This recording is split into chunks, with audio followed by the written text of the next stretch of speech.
Tac. Warwonia. Bon, apparemment, ils sont pas très téméraires et ils ne sont pas prêts à nous accorder une interview. Les 16 nouveaux résidents du jardin botanique, qui ne parlent malheureusement pas flamand, ont fait leur première apparition publique ce mardi 16 février sous les appareils photo des touristes. Une autre espèce, mais qui n'est pas, elle, en voie d'extinction.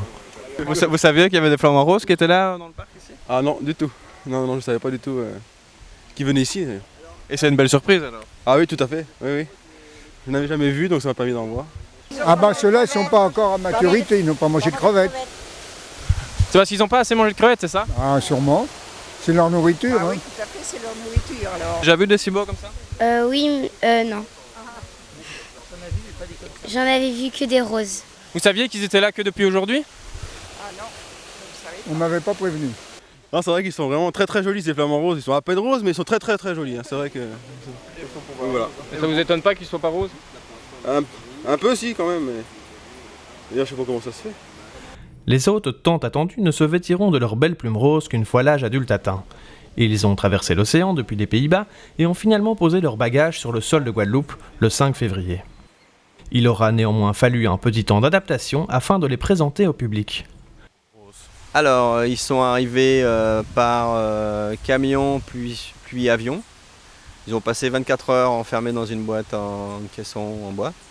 Et on les libérait tous les matins du bunker à leur enclos et non le parc, pour s'habituer à rentrer et sortir et puis pour qu'ils ressentent que c'est leur nouvelle maison, pour que le soir là on n'ait pas de difficulté à les rentrer à l'abri, pour les protéger de tous les prédateurs qu'on peut avoir.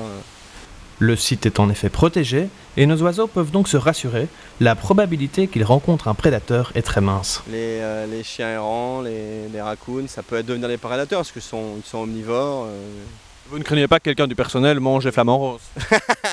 Non, ça risque pas, ça, c'est plus dans les mœurs. Peut-être qu'ils ont disparu de Guadeloupe parce qu'ils étaient mangés il y a un siècle de ça, mais je pense que ça s'est perdu. Hein. Aussi étonnant que cela puisse paraître, avant d'être admirés pour leur couleur, les flamants roses étaient surtout appréciés pour leur goût dans l'assiette. Les flamands, en fait, ce sont des oiseaux qui étaient en Guadeloupe jusqu'au XVIIe siècle. Il y a des livres d'histoire avec le père du Tertre notamment qui racontait que les gens les mangeaient, que la langue était le morceau le plus prisé. Donc ce sont des oiseaux qui existent en Guadeloupe.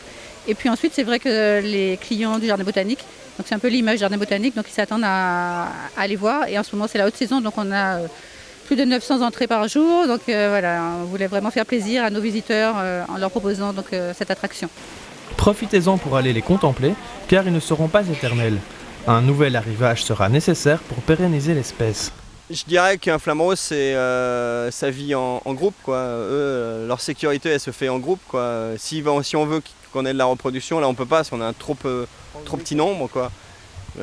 Faudrait être un parc bien plus grand, une zone bien plus grande et qu'ils soient un peu plus isolés du public, parce que là ils ont peur de tout ce qui bouge. C'est très très peureux un flamant rose. Pour les rassurer, un miroir a été installé en guise de leurre, car nos amis seront amenés à vieillir ensemble, en espérant qu'ils voient la vie en rose.